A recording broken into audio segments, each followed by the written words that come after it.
Всем привет! Hello, everybody. Welcome to tonight's meeting. Please do write on the chat. Can you hear me well enough? Can you see me? If everything is okay, give me a plus sign. Okay, I see that it's fine. Good. Okay, let's get to know one another. Please do write where do you come from, which city you're connecting from. I would love to actually see our geography. We have Moscow here. Please do not hesitate to write. Moscow again. All right. Let's give it a minute for everybody to connect. We have Petrozavodsk, Karelia. That's the northwest of Russia. Okay, let me introduce myself then. My name is Olga. I'm the head of remote programs at the School of Film Industry, and today I'll be moderating the meeting dedicated to production and creation of the full feature film, together with Roны Edvards. Let me just announce a few housekeeping rules. Please do maintain online etiquette. Don't forget to turn your microphone off so that you would not interfere with the flow of the conversation. If you have any questions, please do write them on the chat and I will read them in the end. You will be able to watch the meeting with interpretation and the traditional spiel about enabling the interpretation, Rona.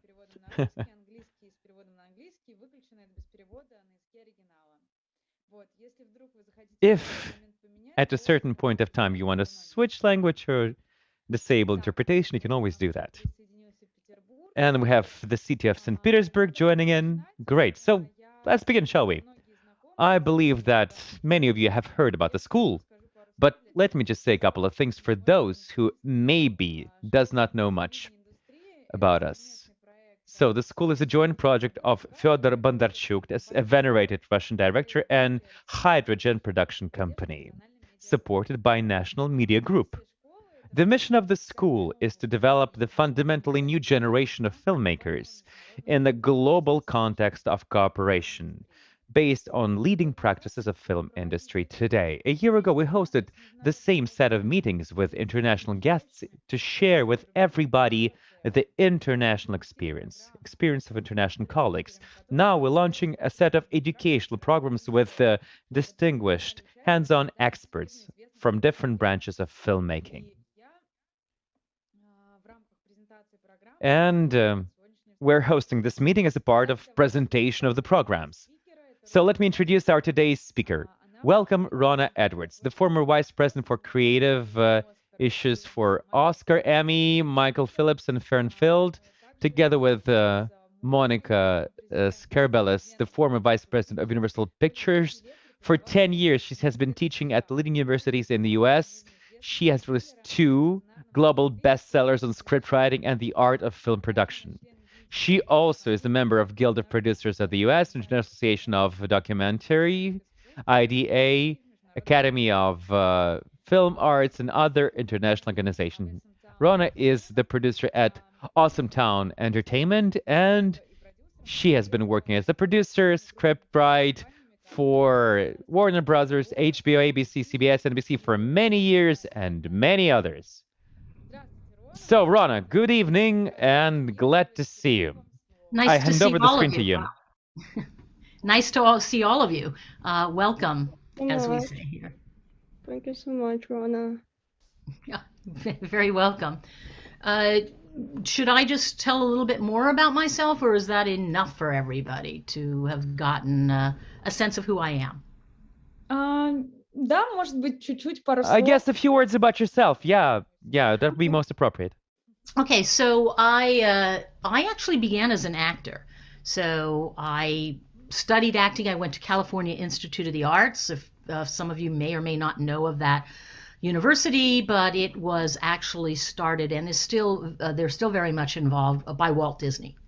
And in fact, he had his hands in it in the origins, but he never got to see his dream of an art school that involved dance and acting and film and music and design and humanities, to name a few. So it was very interdisciplinary, and that was his dream, is that we could all work with each other and so forth. So I graduated there, and went on, and I graduated in theater. I did not graduate in film. But you learn a lot as you go along. I remember the first job that I had gotten in the entertainment industry was with a production company called Brookfield Productions. Fern Field was an Emmy Award-winning producer. She produced, amongst many other things, a lot of television movies and miniseries, but also was very highly involved and was the executive producer of Monk. And I know that's been a worldwide show, so you may have seen it at some point with Tony Shalhoub. It ran for a long time. She was my first mentor, and I worked for her as a development exec, but I didn't know that I was going to fall into that part of the profession. And it's a very good stepping stone into becoming a producer. And after that, I worked for Michael Phillips. As Olga said, he produced Close Encounters of the Third Kind, Taxi Driver, The Sting, just to name a few little films that he's done. And also worked for an Emmy Award-winning actor, John Larroquette, who was in a show for, 5-6 years, called Night Court. That was what it was called here. It was a sitcom, and I ran his production side. So I've also straddled the fence between feature and television, which was at that time highly unusual. Now the lines are blurring so much, so it's very interesting to see.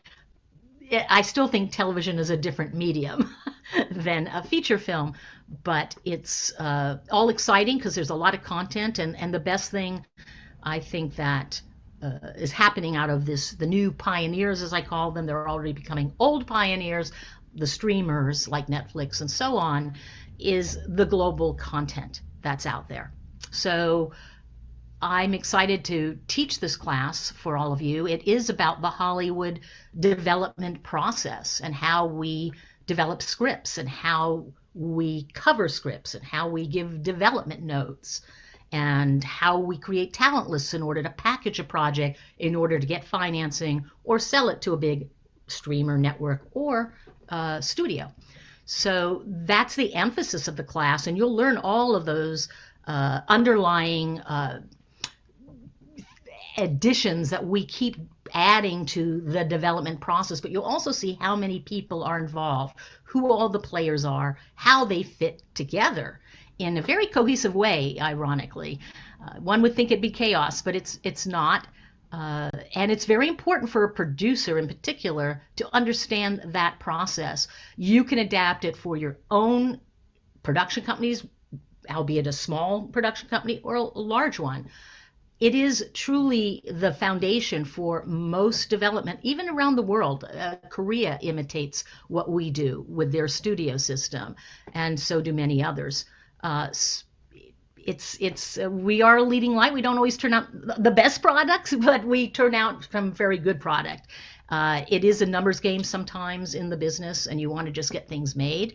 And there are those passion projects, and there are those entertaining projects, and then there are what we call programmers, which are, they have to fill a pipeline to a certain degree. They're still good projects. It's just some people want to be a little more artsy. You'll discover what kind of producer you want to be, what kind of films that you want to make.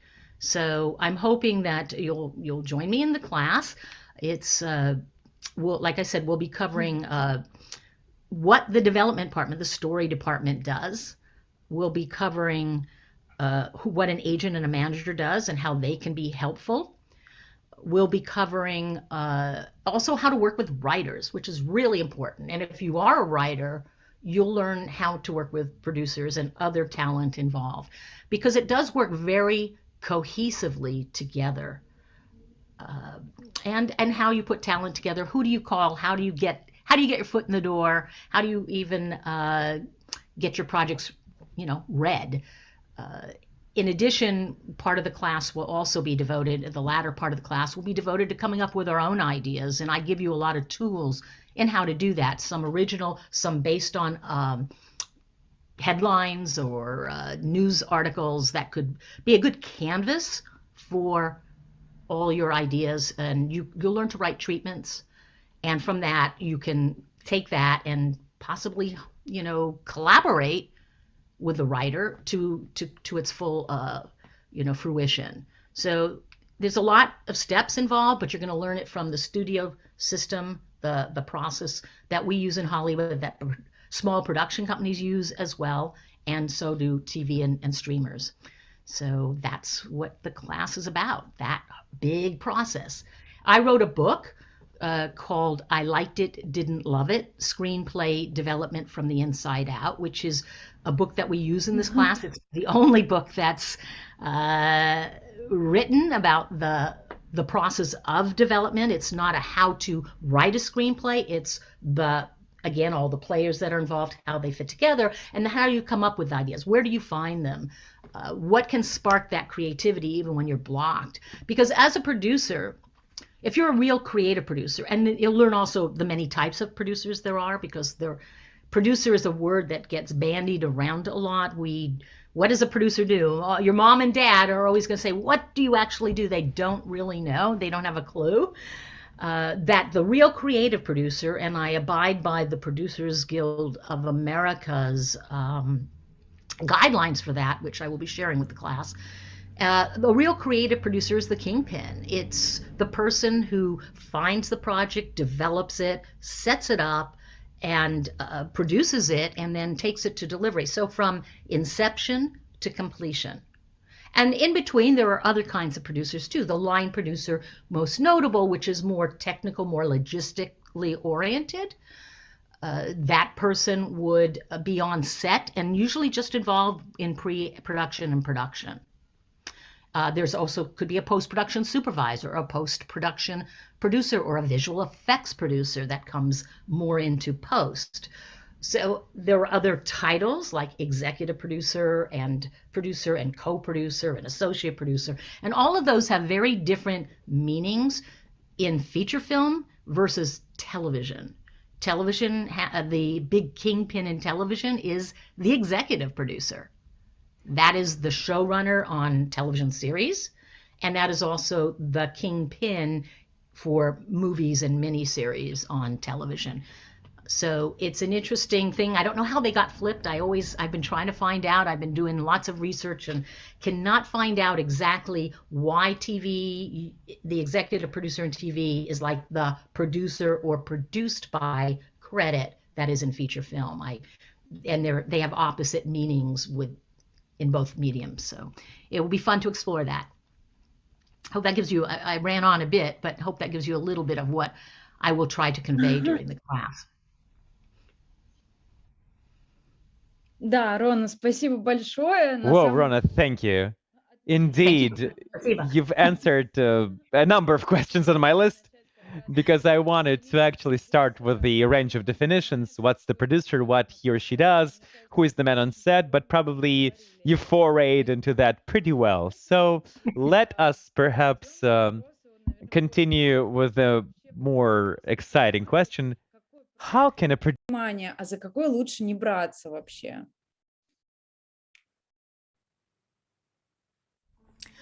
I'm not sure there is. It's your gut in some ways. It's also what attracts you to the project. There is a saying that, writers should write what they're passionate about, and I agree with that. But I will add a codicil to that. You can't do it alone if you want to. The movie business is a collaborative business. You need people to buy your project, to finance it, depending on, there's many avenues you can go to get things made.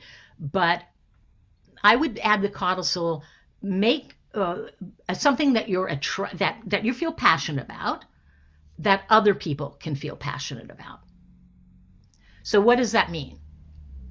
Something that is acceptable, is accessible, I should say, not acceptable, accessible to not everyone is going to want to see what you make, but there has to be a core audience for it. So you have to know who your audience is.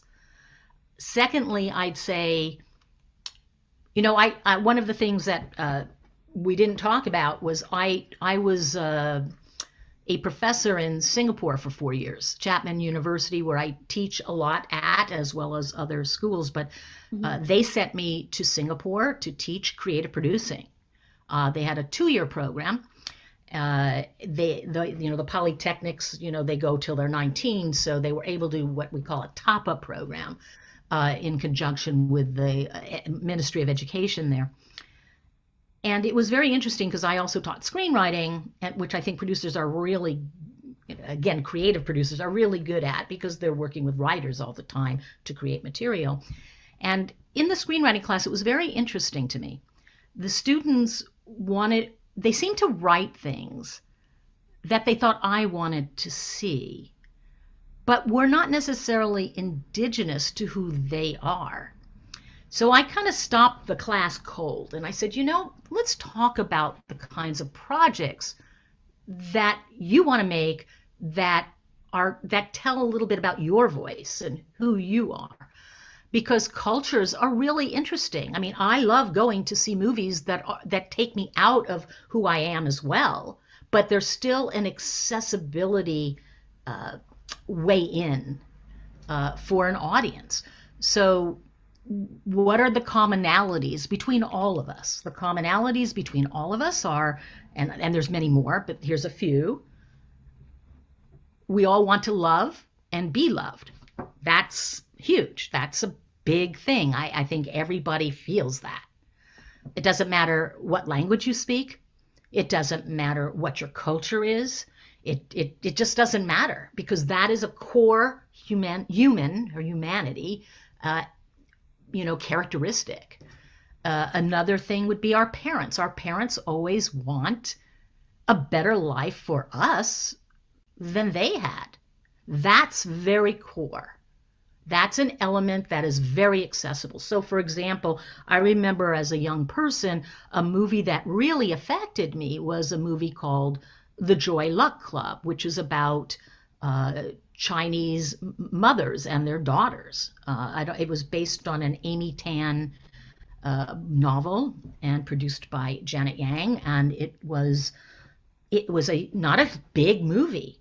It was not, it was very dramatic, but it opened my eyes at a very young age to the accessibility that we have with people we may not even understand because we do not speak their language, but we do speak the language of humanity.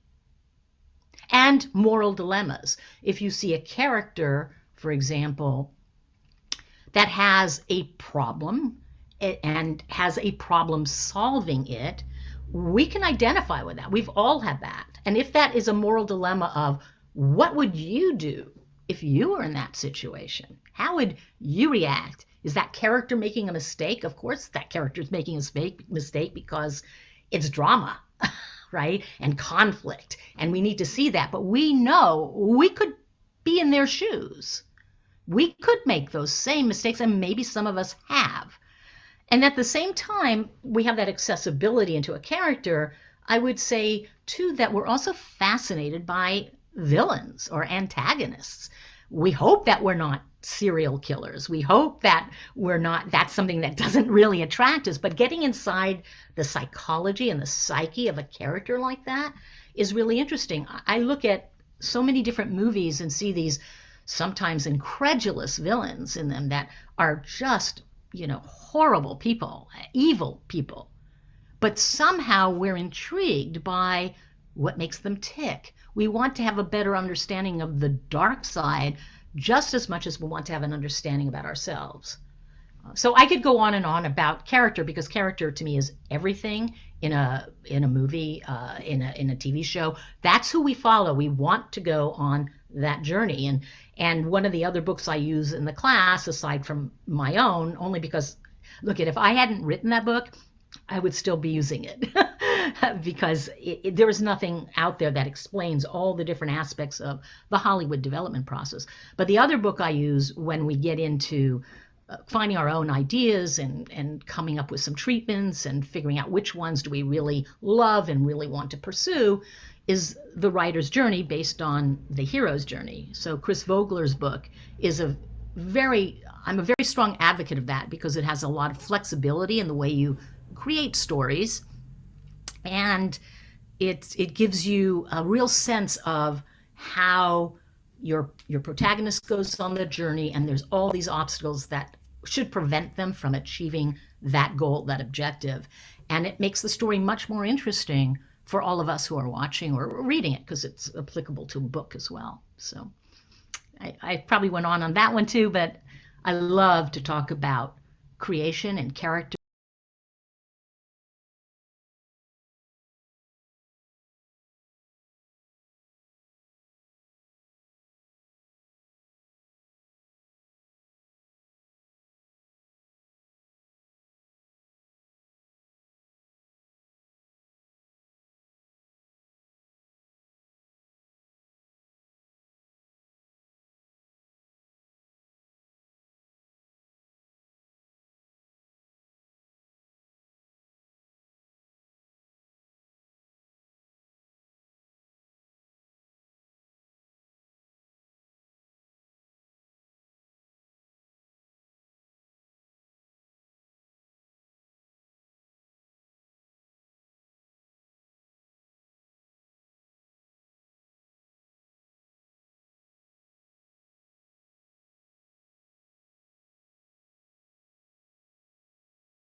We would go see.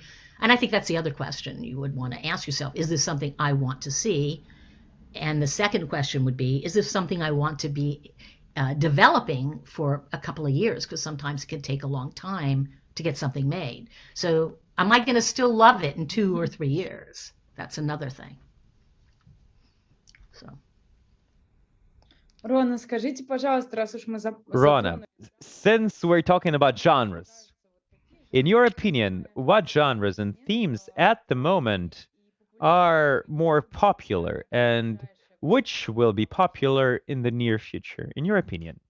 Oh, it's just an opinion, but it's kind of always been that way. Horror films. I'm not even a big fan of horror films myself. I like a little smarter movie. I mean, I'll go see, a smarter horror film like A Quiet Place or, what was the one that was Hereditary. But I don't really love slasher films myself, like Saw and Halloween and those kind of movies. But there's a place for them. And those kinds of movies are done pretty low budget. They're not high budget films. So a lot of new filmmakers, and particularly new directors, will cut their teeth on a horror film. And Jason Blumhouse, who is a wonderful producer, has made a career with his company of producing horror films. He does other things now, but in the beginning, and still does, horror films. Horror films translate, because it's very visual usually, so it translates into every language pretty easily. It's just it's a genre that is tried and true, and it seems to always work. I think that's always popular. I think the one that... Рон, а вы вот говорите, что... Okay, Rona, you're saying that horror films are not very expensive to produce. Yet, if we take a horror film, any film in any genre pretty much, still, it may be not expensive, but it might just not have returns. It may not even break even, or the critics may just criticize it woefully. So whom to blame, director or producer in that case? That's a hard question. I would say, I think probably, that is a good question. Who is to blame? Because I've seen it both ways. I've seen the director get a lot of or the screenwriter, if the writing, doesn't make sense or there's logic issues. When you see critics and when you see the reviews of a film before it's even out, word of mouth can certainly kill a film. There could be very good films that don't have a good box office return, yet they're really good films. And I'll give you an example, a very current one. It's not a horror film, but I just saw West Side Story, the Steven Spielberg's reimagining of West Side Story, and I was very, very hesitant to go to it because I thought, why? Which is what everyone says. Why is he doing this? I have to tell you, it's probably one of the best films I've seen in a very long time. It's almost a perfect film. The performances are outstanding, the cinematography, the production design, yet it's not doing well at the box office. And I think there's a number of reasons for that. I think one of the big reasons is the timing. They waited a year to release it because of the pandemic. And you look at that target audience for it, it's a little older, and I wouldn't say it's old, but I say some older people would go, but also people like me and even younger than me would go see it, but they're hesitant because of the pandemic. They're hesitant to go into a movie theater. And I don't blame them, by the way. But that played a lot. Would it have done the returns that a Spider-Man would have done? No, it wouldn't. But look how well Spider-Man did even during the pandemic, which also shows that the box office has always been, to a certain degree, but especially in the pandemic, is ruled by young boys, basically. So you have to look at who your movie is for, the demographic of it. So who's to blame? You could say marketing on that one. I don't think Disney did a great job maybe on marketing West Side Story. They couldn't overcome, why are you remaking a classic, even though it's Steven Spielberg? Because the performances are fair. I would say all of them except one is a little weaker, but not necessarily bad. But it's really a wonderful film. I mean, I haven't felt that way in a movie theater in a long time, where I walked out and went, wow, that was a feast and a master class in producing. Not an easy film to produce. So there's an example of an excellent film that didn't do well at the box office, got excellent reviews, by the way, 93% on Rotten Tomatoes. So you look at that and say, who is to blame on that one? You can blame it on marketing. You could blame it on the pandemic. We do have circumstances now that are difficult in our entertainment business. But I would say if a movie doesn't do well, it's probably the director who probably gets more of it, but the producer will too. It will be a shared failure. It will be a shared failure. Whereas if a movie's a success, the producer, might get some kudos, but the director gets a lot. But the producer, especially Steven Spielberg in this particular case, he's not only a director, he's a producer on it. He's got a good producer as well with him. But he's a really good producer. A lot of those upper echelon directors are really good producers as well. And they'll have someone with them that they trust and will also tell them honestly if something's not working or what they can and can't do due to budget or whatever. But the producer's job, while on set, I'm not talking about a line producer, I'm talking about the creative producer, is to guard that director, to make it a place. The set should be a place for the director to work with those actors, and everything else should be already in place. And that is the producer's job, to make that, to protect the director and the actors at that point so they can do their work creatively. Because up to that point, the producer has put it all together. It's all gotten in motion. Everything has been decided. There might be some bumps along the road, but they're there to make sure that now that we're on set, we get those shots, we make our day, we do it on budget, hopefully, and protect that space for the director to work. Спасибо, Рона. К слову сказать, Rona, thank you. Thank you. Speaking about remakes, by the way, we have also in Russia been always very skeptical about remakes, especially when they do the remake of Soviet movies. So probably this is sort of a common thing everywhere. So Yeah. let's continue with the major question. Who's more important on set, director or producer? And how does this balance of power work? How do you distribute the duties? And what if there are contradictions? What if they do not agree with one another? Who prevails in the issues like casting or turn of the plot or something else? Well, again, another difficult question, because I would say it depends on who the director is. It's the producer usually hires the director. So the producer's the boss.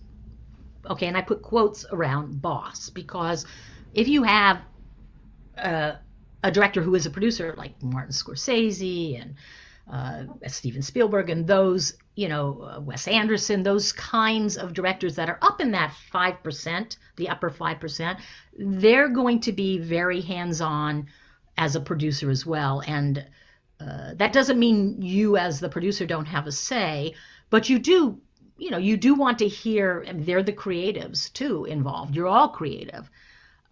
If you want to be able to collaborate, and those people will know who they want to collaborate with, and some of them have had very long-term relationships with their producers because they speak the same language. And if there's a disagreement, it depends on what that disagreement is about. I would say if it's something creative on the set, that's something the director would handle, but the producer might pull them aside and discuss with them how best to handle it, how to help them, to support them, but also give them some leeway, but also tell them the truth about what's doable and what isn't. For example, I also write for a number of publications, including Produced By Magazine, which is like the official magazine of the Producers Guild here in America. And I wrote an article. I interviewed Irwin Winkler, who is this iconic producer, produced many of the Martin Scorsese films. So you can imagine I was like, oh my God, I'm sitting here with, Martin Scorsese's producer, Irwin Winkler, who's done a lot of the movies that we've all grown up and loved, right? And he told me a great story, and it's always stuck with me. And this shows you about, it's not a big disagreement, but it is an issue. It is a problem. They were shooting the movie, I don't know if some of you know, it was called New York, New York. It starred Robert De Niro and Liza Minnelli. And it was sort of a dramatic musical. It was a very underrated film at the time. It's actually quite a good film as well.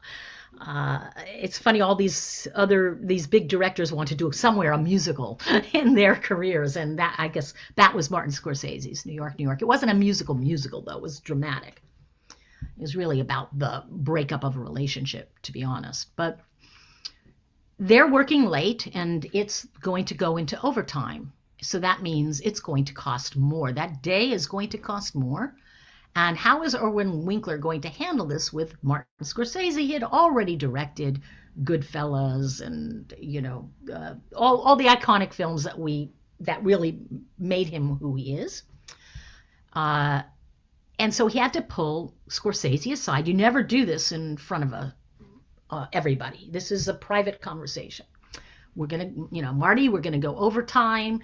It's going to cost a lot more money. We're already over budget in this film. We need to wrap this up. Otherwise, it's going to cause problems for tomorrow and so forth. And Martin Scorsese looked him in the eye and said, we could do that, but I'm about this close to getting a tear out of Liza. Now, we could start all over again tomorrow, and it may take longer, but right now I am this close. So we can choose the tear, or we can choose to wrap it up. What do you think? So, of course, Irwin Winkler said, let's go with the tear. You see? So I think that when you say if there's a difference of opinion, you have to hear each other and understand where your director's coming from. If it's just a big ego trip, you are also, as a producer, responsible to the financiers. Whether it's an independent film where you've raised the money, or whether it's the studio who has given you money and has been breathing down your back because you're going over budget. I mean, the studio, for example, in Pirates of the Caribbean, they did not like, actually it wasn't Pirates of the Caribbean, it was Chocolat, another Johnny Depp film. Johnny Depp shows up to set. I know the producer of this film. She told me this story. She shows up to set with like a whole different makeup and swagger for the character. And when the dailies came in, dailies are what was shot that day, the studio looked at it and said, oh no, no. He cannot be looking like that. That is just not going to work. And they had to change it, and they had to reshoot the original scenes because of it. They would not allow them because they're writing the check. The bottom line is somebody else is writing the check. You can be creative and artistic all you want, but at a certain point, whoever's writing the check, if they don't agree with you, they're going to have a lot to say. Otherwise, they won't keep writing the check. And you have to realize it's a business. It's not show art, it's show business. So I think you have to, as a producer, understand the artistic part of it, like Irwin Winkler did and said, we'll figure out how to pull that money from somewhere in order to make this overtime that's going to cost us time and a half, because we have unions here, right? To get Liza's tear, because that's what's going to be up on the screen. That's what's going to sell the movie, right? But at the same time, someone walks on set with a totally different persona than you imagine for the character because they're Johnny Depp and they have power and they think they can, it's like Jared Leto. They're always disguising themselves, and it's not always the right choice. I don't know how many have seen House of Gucci, but I think Jared Leto is a fantastic actor, but what movie was he in? Because he wasn't in the same movie as the other people that were in that movie. It was so like, whoa, over the top. And it really, to me, stuck out. Obviously they'll get a lot of praise for the risk-taking, and that's good. But in the end, that was a big criticism. What movie was he in? Because he wasn't in the same movie as everybody else. And that's a big problem. I don't know if I've answered your question per se, because I think it's a collaboration. You have to understand each other. You have to talk and understand the motivation behind the issue and figure it out. And as a producer, you are really a big problem solver. So do you want to make it happen if it's the right thing to happen? Or is that the argument? Is that the battle you want to fight? Or do you want to... You don't want to roll over and play dead either and say, you can do whatever you want, walk all over me. But you at the same time have to, it's like being a psychologist in some ways, understanding why this is so important to the director or anyone else, by the way. DPs are the worst. I mean, I love them. Their gorgeous work is really what helps that visual concept of the film and visual image of the film. But they always want all this equipment that is not always necessary. They always want the new camera and the new this and the new that. And when you're on a low budget film in particular, what's the real big difference? Yeah, there might be some differences, but let that DP tell you as the producer why it's so important to have the latest this or that, and why and how much it's going to cost, because that cost is going to have to come out of somewhere else. And is it fair to take it out of production design? They always get a lot taken out, and then you wonder, whoa, the production design was okay in this one. It was shortchanged because of someone else. So you as the producer have to sort of look at all of that and go, what is important? The end result. This is what I always say to people I've worked with. We all want the same thing. We want to have a great movie at the end. Nobody wants to start out making a turkey, a bad film. Nobody wants that. I don't care at the lowest budget. I don't care if it's, a slasher film, even as a horror film. You still want to make the best that you can make. And that's everybody. But the producer sometimes has to put their foot down and say no, or figure out how to make it happen without shortchanging the production. Creative differences happen all the time. And sometimes you'll win it and sometimes you won't. But you'll have an understanding of why. Find out why this is so important to that director. That change in the film. I've worked with directors who are rewriting sometimes on the set, and I've had to say, if you rewrite the scene with that particular dialogue, it's going to change next week's shoot when we shoot another scene. And they're not thinking that far ahead. They're thinking in the here and now. So your job is to look at the big picture and say, this will affect this. And he looked at me and goes, oh my God, you're right. So, okay. And then you step back and let them figure out. So you can't just you can't fix it in the mix, as they say. And I was in the music business as well, and they always say, well, we'll fix it in the mix, or now in movies, we'll fix it in post. Don't ever say that. You don't want to fix it in post. It just never usually works out. It's going to look, it's always going to be that when you watch that film, you're going to go, that's when we didn't do what we should have when we had the chance on set. We thought we could fix it in post. I would never, ever rely on that. Sometimes you do have to fix things in post for sure, but it's not because you didn't do something when you should have on the set. You let it go. Да, Рона, спасибо. Вот я тоже вас слушаю. Мне очень Rona, приятно. thank you. I've been listening to you and I sincerely enjoy. And there's so much in common between Russian and Hollywood industries, because we do have this fix it in post. Yeah, we'll just wizard it up in the future. Yeah. No, don't do that. It very rarely works. I mean, maybe some clever editors figured out how to do something and you go, thank you for saving my film. But how much extra work did it take to do that? And why should we have to do that?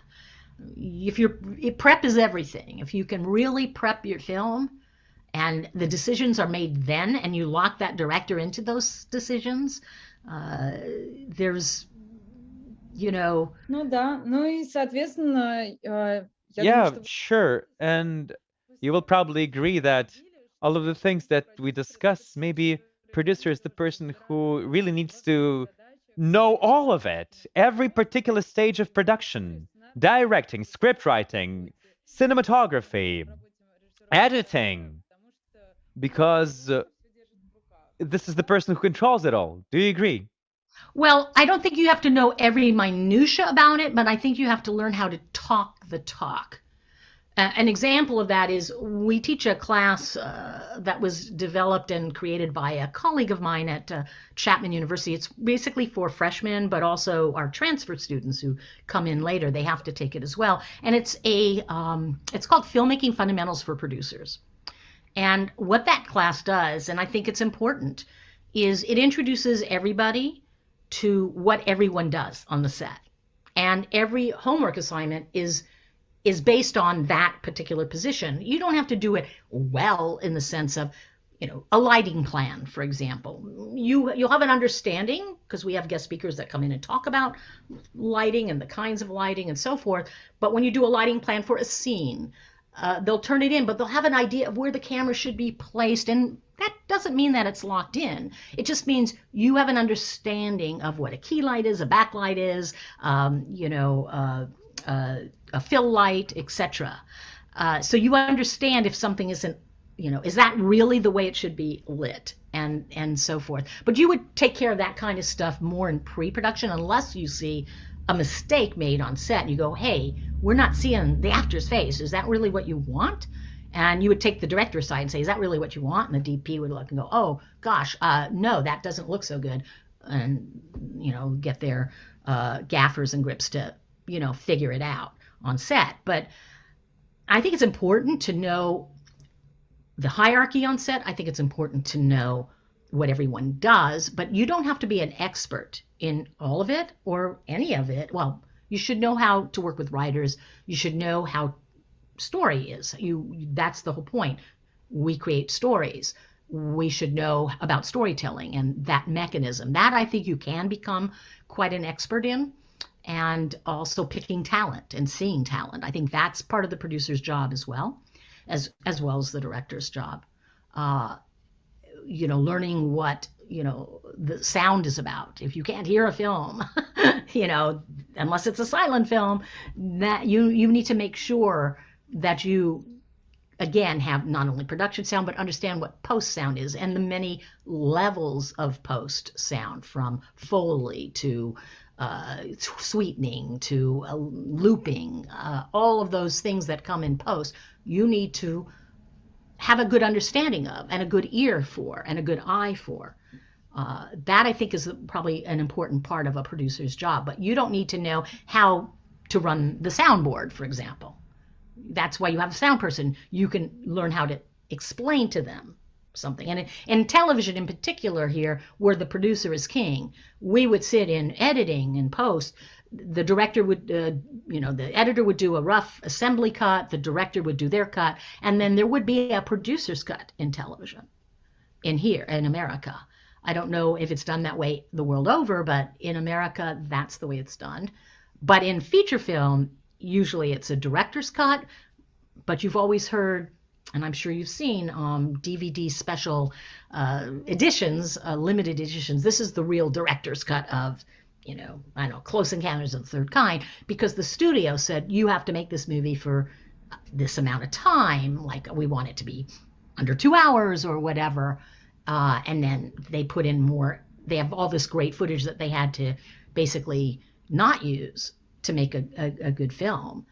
So you'll see an elongated film, and it's the director's cut. So there are other elements, because financiers, or when you show a movie in a movie theater, that's another issue. These movies lately have been like 2.5 hours long, a lot of them. And, the sweet spot is really about 2 hours, hour and 45, hour and 50, whatever. And that's because of exhibitors. The theaters need to sell tickets. And if a movie is over 2 hours, that's going to cut into probably one less showing a day over the long run. So there's a lot of, it's all connected. The thing is, it's all connected from distribution from the inception to the distribution of your film. So you do have to be kind of thinking of that. Streamers have killed that a lot, because you're making a movie that might show in a theater, but ultimately it's going to end up on Amazon or Netflix or something, and they don't have a time slot. It could be whatever it is, right? There's no clock ticking, so to speak. But it's not, that makes it rough for the exhibitor. So it's something that's changing a lot right now. I'm seeing almost I would say at least half the movies that will be up for Oscar are going to be way over 2 hours. So we'll see how that goes. Хорошо. Спасибо I большое. see. Thank you, Rona. Thank you so much. Let's maybe continue to maybe speak a few about the program. I would like to ask, there's a question on chat. According to the curriculum, we're going to be studying aspects of working with a script. Can you maybe talk about why you pay the major attention to that? Because you are a producer, and what is the say of producer in writing and editing the script? Okay, so really good question. If it ain't on the page, it ain't on the stage. That's a theater saying. If you don't have it right on the page, it doesn't. You won't get it on the screen. Let alone how will you produce it? So you have to. And this is my favorite part. This is my forte. I am known for working with writers. I understand production. I understand how to produce. But if you have to start with the written material. So what does that mean? A producer has to have good taste. Has to be able to identify good ideas, good writing talent, and work with that writer, because the script rarely comes in perfect. You read something, you're attracted to the idea of the story, you think it could be a great movie, you think it could do well even. But there's still some things that need work. Writers, I love them, but they're very close to the material, and they usually think, I won't say all, because it's very bad to blanket everybody into one bucket, because that's not true. There are some writers who love the rewrite process, love getting notes from me as a producer, because I feel passionate about storytelling. So I understand how to tell a story, and I understand the basics of screenwriting, and more than that, characters, because I came from an acting background. So I look at everything from the character rather than the concept. The concept's important, the premise is important, but it's the character we're going to spend our couple hours with, right? And in a series, weeks and weeks with. We want to keep coming back in a series. And the only reason we come back is less about the concept. I mean, even Game of Thrones, which is this humongous concept that was, had source material to it. So they had a lot to work with. But it was, who were the characters we wanted to follow? Which side were you on in that case? In the case of a movie, you are following a protagonist, our hero. And it's going to be a difficult journey. And maybe we see ourselves a little bit in that character. Maybe we don't see ourselves, but what would you do in that circumstance? There's so many questions that can be asked. Understanding the 3-act structure, understanding that the journey can't be easy for the character, that there's got to be 2 steps forward, 1 step back, until finally they pull themselves up by the bootstraps and have that climax in that 3rd act, which hopefully is very satisfying. Doesn't mean it has to be a happy climax. You can win, you can lose. You may achieve the objective, you may not as a character. But that's my job as a producer, to help the writer see that. They might send me a really interesting script, but it's the pacing is off. There's no motivation for the characters. They just sort of exist. That's what you do. That's the very beginning of what a producer does. Once that's done, once you feel well enough about the script, and people have asked me all the time, how do you know? How do you know you've developed it enough and it's ready to go out in the world? I don't know if I have an answer for that. I think you just know. I mean, you read the script and you've worked on it, and now you're very close. You've done a couple of drafts of it and it's pretty much working. Yeah, there's still some stuff I might want to tweak, but is it good enough to get out there to the studios, to the networks, to the streamers, to the financiers if you're going that route, and say, this is the script we want to make? And we still will make some changes probably, because once you cast actors or a director becomes involved, they're going to want to make some changes as well. So you get it to the point where it's ready to be seen.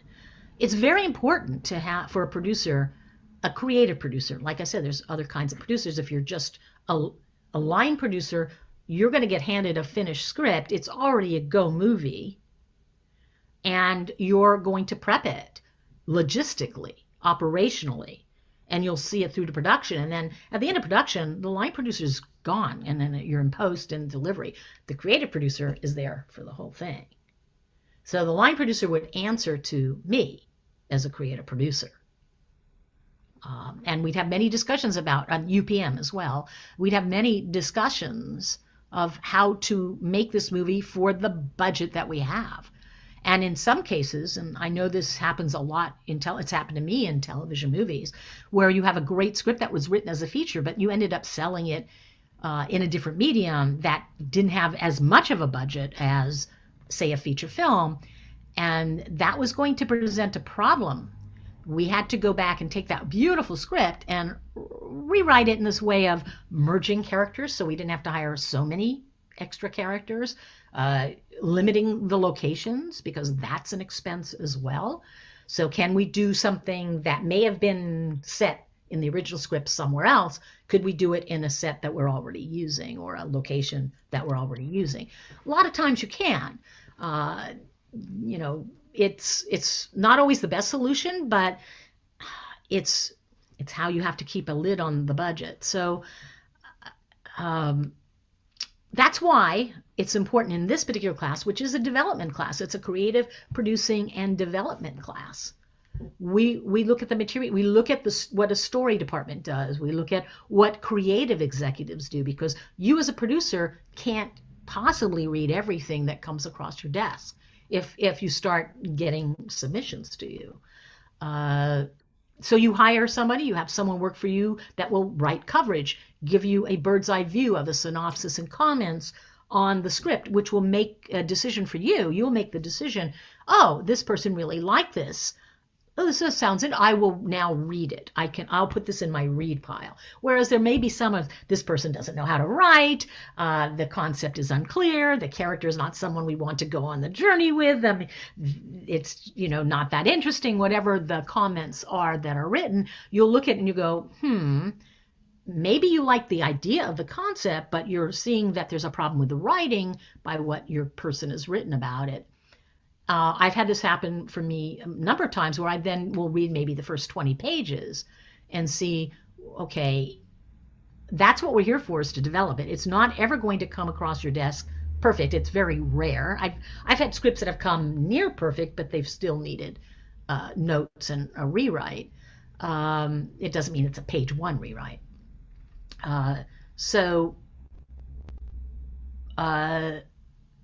One person wrote this one piece of coverage, and I don't know if all of you know what I'm saying coverage. Does everybody know what coverage is? Because I'm assuming you know that, but maybe you don't. Not precisely. Could you explain that? Yeah.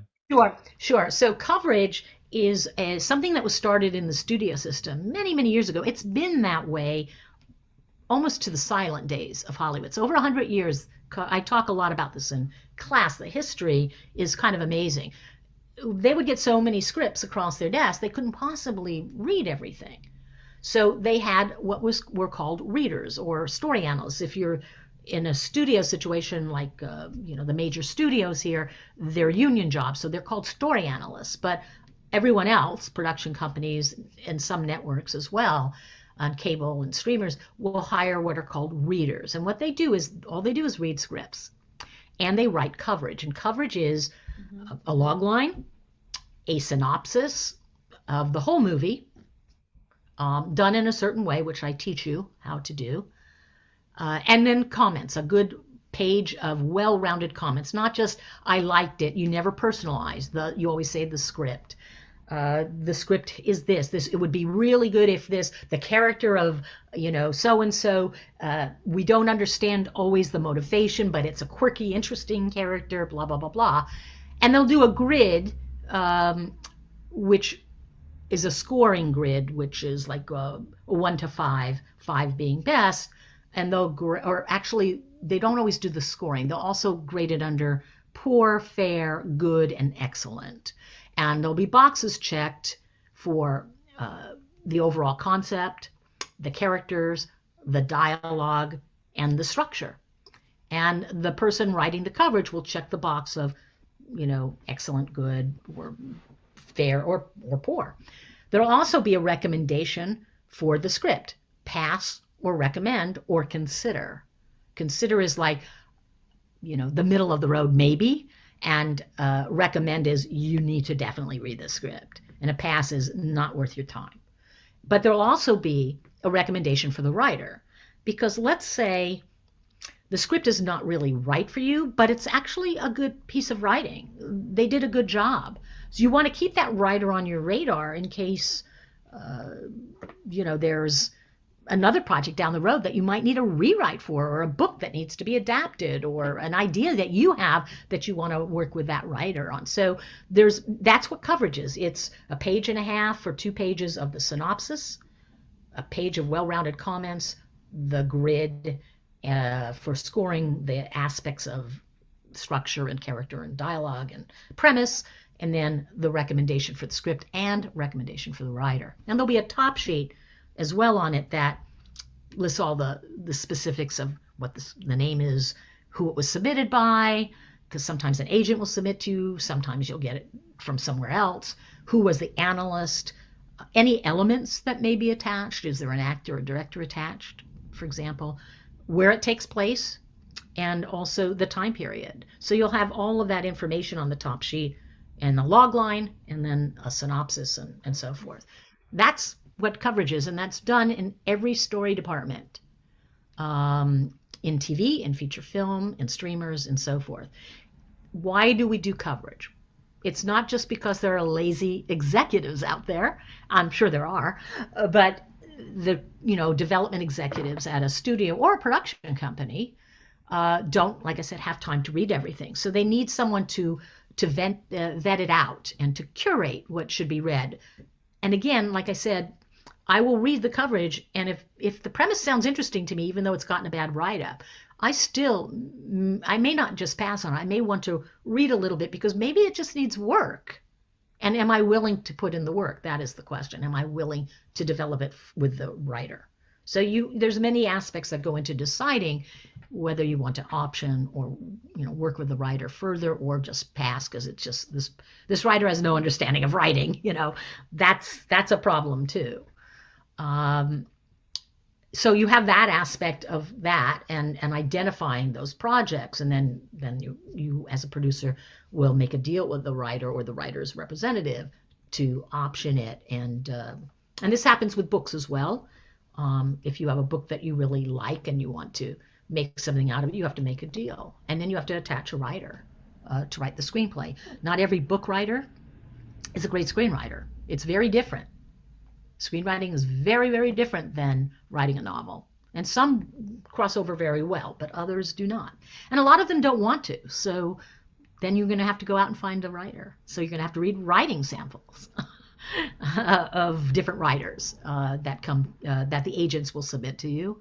Or if someone recommends a writer to you, you want to read something by them and then take a meeting and see their take on the idea that you may have. So did I answer that question? I kind of went off a little bit about the coverage from coverage to why coverage. That's why. But also it's, I know, I want to say one more thing. It's also for legal aspects. If you have coverage written and it's in your story department files, basically, even if you're a one-person producer, you don't have anyone working for you. You have your story department basically on your computer, right? It's a legal document that you have read that script and as a full synopsis on it.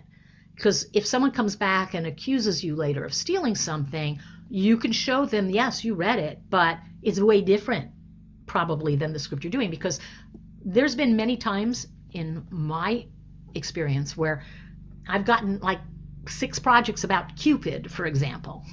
Cupid as a human, Cupid as immortal, or how many scripts have been done on the different historical aspects of our history or people in our history. So they can come back and try and sue you and accuse you of stealing it, but in essence, there are certain things your script may be very different. It just may be about Cupid, and their script was about Cupid, but it's not at all the same. So you'll have a written document that shows that. So it's a legal document for you as well. Это очень классная практика, мне кажется. A really cool and useful practice. Russian studios need to borrow that, sorry, but they probably have it. Well, it's hard to know. I think a lot of countries have modeled themselves after our system here, but they don't always know it all. That's why my business partner, Monikoi Skirbelis, and I wrote that book, because there was nothing on it. When we were growing up, basically in the industry, young people, 20-year-olds, nobody told us how to do any of this. We had to sort of figure it out. She was in the studio system. They had that. And production companies had that. We just put it out there for people to know. It's much more involved, the collaborative effort, than just producing something. The development process is a huge process before you even go to production. And that's something that they'll write a paragraph or two in a book about it, but they don't get into specifics of what does an executive at a studio in the creative side do, and the same in a production company versus, just making the film. There's a lot. And agents and managers, how do they fit in? And lawyers and so forth. Конечно, да. Спасибо. By all means, Rona, thank you so much. So much detail in your answer. There's one more question dedicated to the program. Can you please tell about the skills that you give, hands-on skills? And maybe you can tell why it's so important to learn pitching and the ability to pitch your project. Could you tell about that in more detail? Sure, sure. So once you have, so we teach you from the book, but myself, I teach you how to write coverage so you understand what that's about. I teach you also how to write development notes. You have a script that's already in development, and you now need to make it better. So going through the script and figuring out what's working and what isn't, there's a format that you can use to write development notes, and that in turn teaches you also how to work with writers to get them to see, because sometimes writers can be resistant. Other tools, putting together talent lists. How do you find talent? How do you attach talent? How do you make that, first phone call or, email to connect with somebody when usually doors are closed to someone that's just starting out? So the class covers all of that. And then we get into your own ideas and creating treatments from them. From that, it is about pitching, because we end with you, well, you're going to be pitching all the way through. The latter part of the class. Why is that important? I bet you guys can tell me why it's so important to know how to pitch. It's about sales. It's about how do I convey my enthusiasm and why this particular project means so much to me, and also why it will do well, in the public eye. You need to be able, there's many kinds of pitches. There's short pitches and longer pitches and Zoom pitches now. We will talk about all of that, what the different values for different pitches are. Learning to write a good logline. You think you can write a good logline. It takes a skill, and you have to keep practicing and practicing writing loglines. And I have you do that as well in the class. That is the excuse me, Ronan, can you define a logline? Okay, sure. A logline is that one or two sentences that basically synopsize or tell what your movie's about. That's it. Not easy to do. And you'll see examples of really bad loglines, if I want to say it, on Netflix. Most of the loglines on Netflix are just, they don't really tell you. Some of them do, but some of them I just scratch my head. For example, I have a pet peeve. I hate questions in loglines.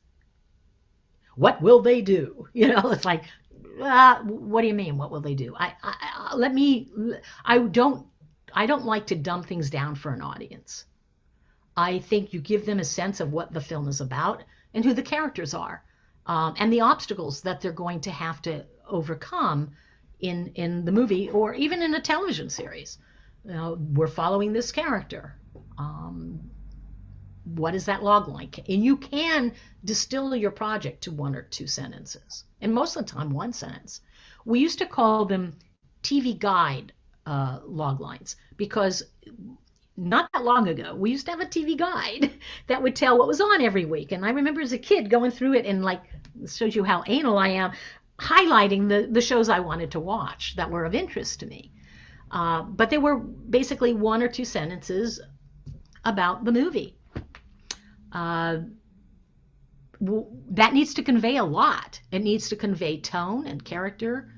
So that is the opening to getting someone interested and intrigued about your project. So if I have a good log line, they might say, oh, that sounds interesting. I want to hear more.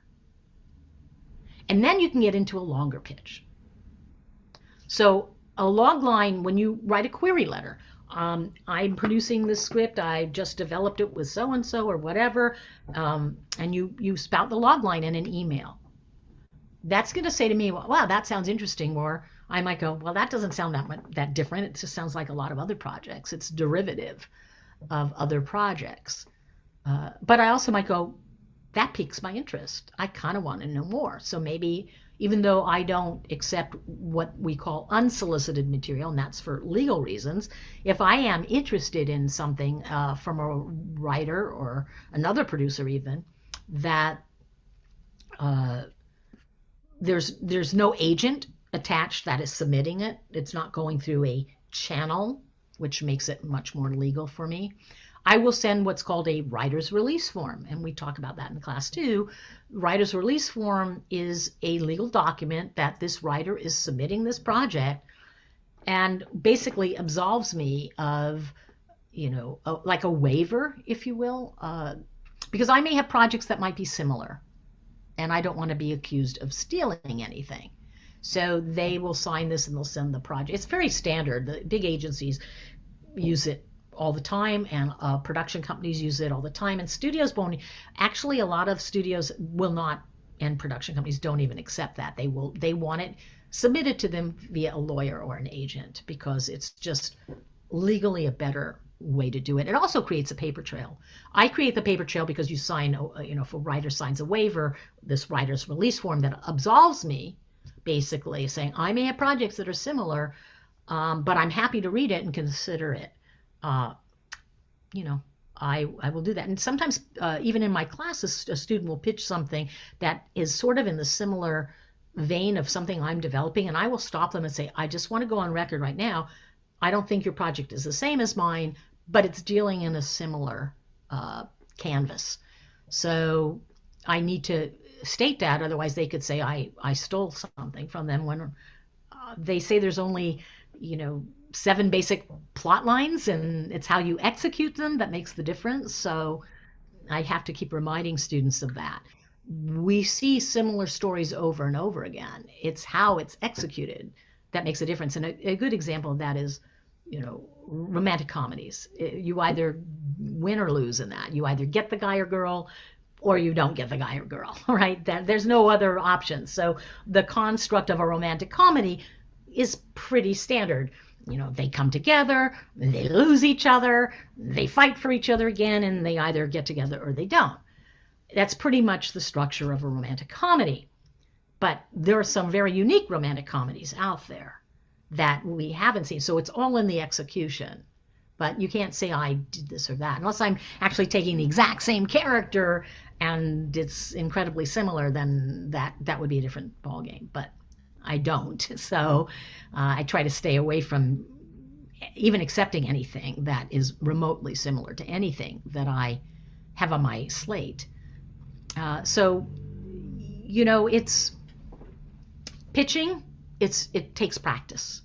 I give you tools in the class. I give you do's and do nots, basically, do's and don'ts in pitching. And we talk about the various kinds of pitching there is. It's very important to be very succinct and clear about what you're trying to convey, but also not so on the nose that it doesn't make that person you're pitching to interested. I mean, if it's so A to B to C to D plotting in your pitch, that's going to be kind of boring. So you don't have to tell everything about the story, but you can give some of the, what I call the set pieces, some of the uniqueness of the character's journey. And it's different, Yep. Да, Рона, спасибо. Yes, Rona, thank you. So much detail. Thank you. I believe that all of our listeners will memorize this incredible example about this this description from a TV guide. Yeah, this is really a good example, and I believe that all of your students will be very lucky. Oh, thank you. Of course, this sort of pitching understanding is very important. As a matter of fact, we will be soon wrapping up. Let me read a couple of questions more from our listeners. Rona, can you please tell me, are there producers who develop their own scenarios? I mean, producers who write their own scenarios and how they interact with themselves. Producers who write their own, and there are, obviously, they tend to also direct as well. So you'll have the writer, producer, director, but they usually have a sounding board. They have a development exec, or they have someone that is in partnership with them, so that they can they trust that person so that they know that some of the notes given will be something they should probably pay attention to. And also, again, there's that third party, which is a studio or a network or streamer or a financier that will probably put their 2 cents in as well. And a lot of times you're not always going to agree with a studio or with what their notes are on the script. So I always say, look beneath the note, because they may not be conveying it well enough. If there's something that is consistently said, you need to pay attention. There's something not working. But look for the note beneath the note. And what I mean by that is, it may be something more inherent with the character than the scene itself. It may be something logically that doesn't make sense. I mean, you see this a lot of times in thrillers. I'm sure you will see a movie and you'll go, whoa, I didn't see that coming, and it did not make sense. Or maybe it did, but we always say you can drive a mag truck through the holes in the script. There's such big holes that don't make sense.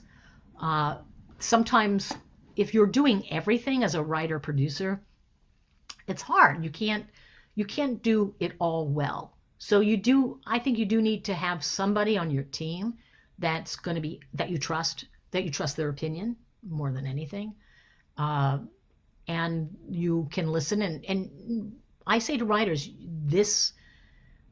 one of the ways I deal with writers is, this may not be a good suggestion, but it's the bad idea. But maybe from the bad idea, we'll come up with a better way to do this particular thing. If it's a specific note in the script. And then you brainstorm. To me, brainstorming is the key to any creativity. And as a producer, I love it. And I think writers like working with me because I want to hear what they have to say. But if I can give them a suggestion and they go, oh, let's talk more about this. That's interesting. And then come up with their own ideas and leave them to do their own stuff. If you're the writer-producer, you can't totally give notes to yourself. You can, but you're really very, very close to the product. And you're going to need to work with somebody to get an honest opinion, not just family members, because they tend to go, oh, it's great. Well, everything you do is great.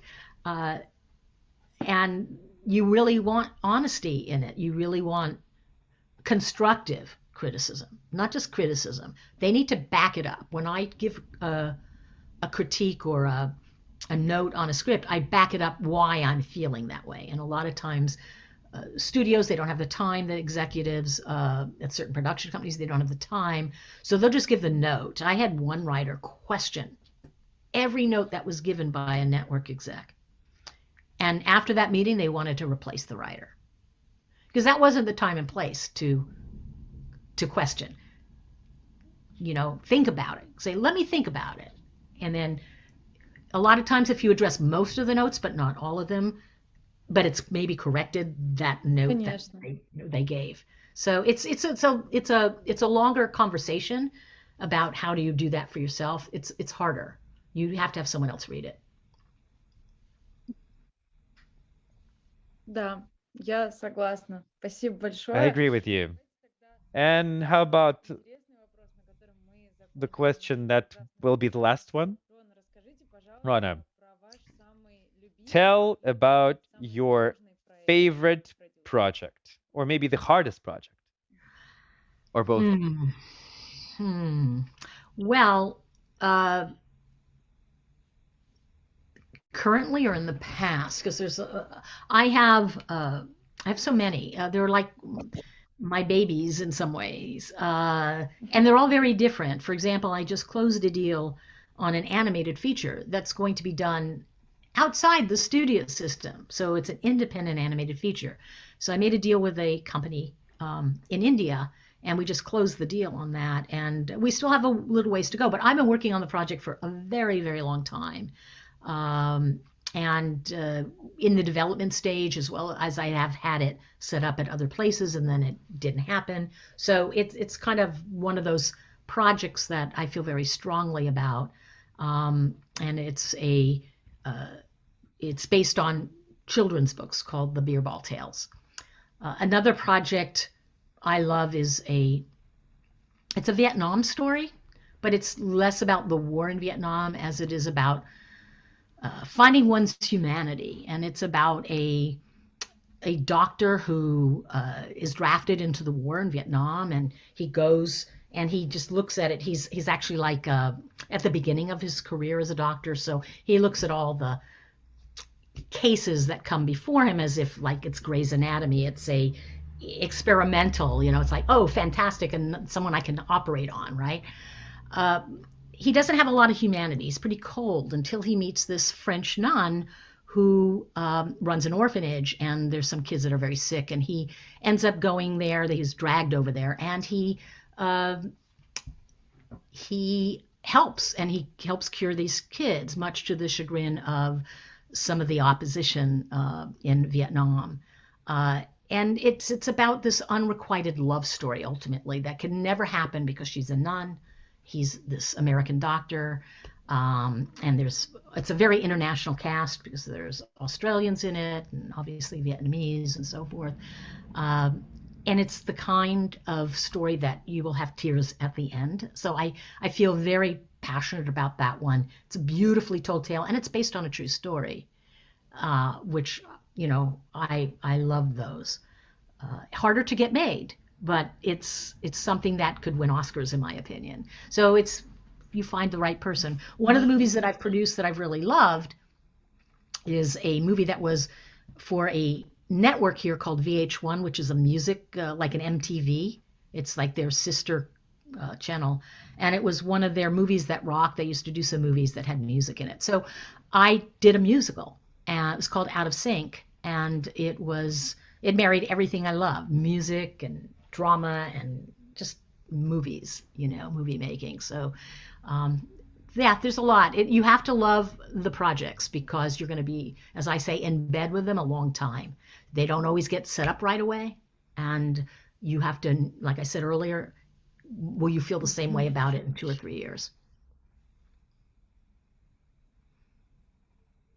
Спасибо, Рона. А как назывался Rona, фильм? thank you. What was the name of that film about doctor? Is it a new film, the upcoming film, right? It's not been produced yet. It's called Back by Twilight.